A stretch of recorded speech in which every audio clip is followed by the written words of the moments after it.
নমস্কাৰ ছাত্ৰসকলক স্বাগতম জনাইছোঁ আছাম টিচি ইউটিউব চেনেললৈ।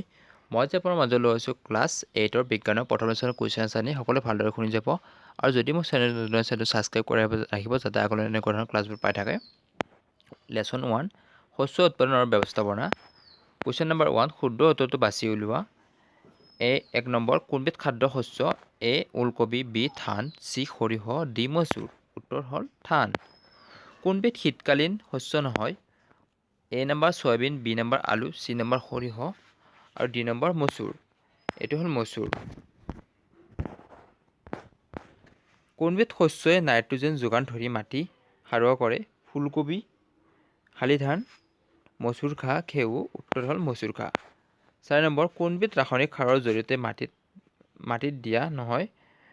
এ nitrogen, B phosphorus, C humus, D potassium. উত্তৰটো হ'ল হিউমাছ। কুৱেশ্যন নম্বৰ 2 মাটি প্ৰস্তুত কৰিবলৈ ব্যৱহাৰ কৰা কেইবিধমান সঁজুলিৰ নাম লিখা। অৰ্থাৎ মাটি প্ৰস্তুত মানে মাটি চহাবলৈ ব্যৱহাৰ কৰা কেইবিধমান সঁজুলিৰ নাম লিখিব দিছে। উত্তৰ মাটি প্ৰস্তুত কৰিবলৈ ব্যৱহাৰ কৰা কেইবিধমান সঁজুলি হৈছে নাঙল, হেৰ আৰু কাল্টিভেটৰ। কুৱেশ্যন নম্বৰ 3 শস্য বুলিলে কি বুজা? ৰোপণৰ সময়ৰ ওপৰত ভিত্তি কৰি শস্যসমূহ কি কি ভাগত ভাগ কৰা হৈছে? উত্তৰ ৰোপণৰ বাবে ব্যৱহাৰ কৰা বীজৰ শস্য বুলি কোৱা হয়। ৰোপণৰ সময়ৰ ওপৰত ভিত্তি কৰি শস্যসমূহ বৰ্ষাকালীন শস্য আৰু শীতকালীন শস্য হিচাপে দুটা ভাগত ভাগ কৰা হৈছে।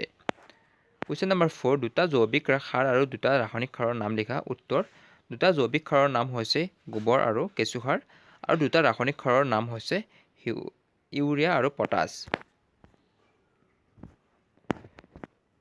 কুৱেশ্যন নম্বৰ 5 দুবিধ মাহজাতীয় শস্যৰ নাম লিখা। উত্তৰ দুবিধ মাহজাতীয় শস্যৰ নাম হৈছে ৰহৰ আৰু মচুৰ।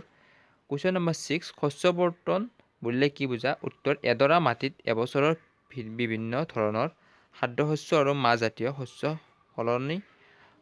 সলনি কৰাকে শস্য বৰ্তন বোলে। কুৱেশ্যন নম্বৰ 7 জৈৱিক সাৰ আৰু ৰাসায়নিক সাৰৰ পাৰ্থক্য লিখা। উত্তৰ জৈৱিক সাৰ আৰু ৰাসায়নিক সাৰৰ মাজত পাৰ্থক্য হৈছে জৈৱিক সাৰ ৰাসায়নিক সাৰ ই প্ৰাকৃতিকভাৱে উৎপন্ন হোৱা, ৰাসায়নিক সাৰ ই কৃত্ৰিমভাৱে উৎপন্ন হোৱা। জৈৱিক সাৰ ইয়াৰ ঘৰতে প্ৰস্তুত কৰিব পাৰি, ৰাসায়নিক সাৰ ইয়াক ঘৰতে প্ৰস্তুত কৰিব নোৱাৰি। কুৱেশ্যন নম্বৰ 8 অপতৃণ গাক বোলে। অপতৃণৰ নিয়ন্ত্ৰণ কৰাৰ দুবিধ সঁজুলি আৰু এটা অপতৃণৰ দৰৱৰ নাম লিখা। উত্তৰ খেতিপথাৰত থকা অপ্ৰয়োজনীয় বন বাটবোৰক অপতৃণ বুলি কোৱা হয়।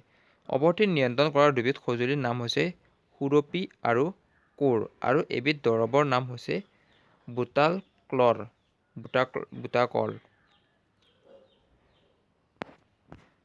কুৱেশ্যন নম্বৰ 9 বীজ ছটিওৱা সঁজুলিসমূহৰ নাম লিখা। উত্তৰ বীজ ছটিওৱা সঁজুলিসমূহৰ নাম হ'ল চিড ড্ৰিল। কুৱেশ্যন নম্বৰ 10 তলৰ ক অংশ আৰু খ অংশ মিলোৱা। ক অংশ খ অংশ ৰাইবজিয়াম এবিধ বেক্টেৰিয়া, বি শীতকালীন শস্য সৰিয়হ, চি চক্ৰাকাৰ কোৰ বন নিৰণি দিয়া সঁজুলি, ডি বুটাকলৰ বননাশক দৰৱ, ই কাঁচি ধান কটা সঁজুলি। আজিৰ ক্লাছটোত ইমানখিনি আছিল। মই ইয়াৰ পিছত নেক্সট লেচনৰ কুৱেশ্যন আনচাৰ দিম, অৰ্থাৎ ছায়েন্সৰ নেক্সট লেচনৰ কুৱেশ্যন দিম। সকলোৱে চেনেলটো ছাবস্ক্ৰাইব কৰিবলৈ আশা কৰিম। মই আজি ক্লাছটো ইমানতে সমাপ্ত কৰিছোঁ। নমস্কাৰ।